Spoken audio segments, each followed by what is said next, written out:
মজার একটি ম্যাথ দেখব, যেটা অনেক জায়গায় আসে। তো যদি ম্যাথটা এমনভাবে থাকে, 10 জন ব্যক্তি প্রত্যেকের সাথে হ্যান্ডশেক করলে হ্যান্ডশেকের সংখ্যা কত? যদি এইভাবে থাকে তাহলে এই ম্যাথটা খুব সহজ উপায় করা যায়।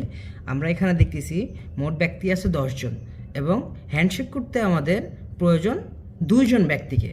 তাহলে আমরা এই ম্যাথটাকে এইভাবে লিখতে পারি খুব সহজে। 10 আমাদের যে মোট ব্যক্তি আছে সেটা সমাবেশ সর্বনিম্ন ব্যক্তি যেটা প্রয়োজন আমাদের সেটা C2।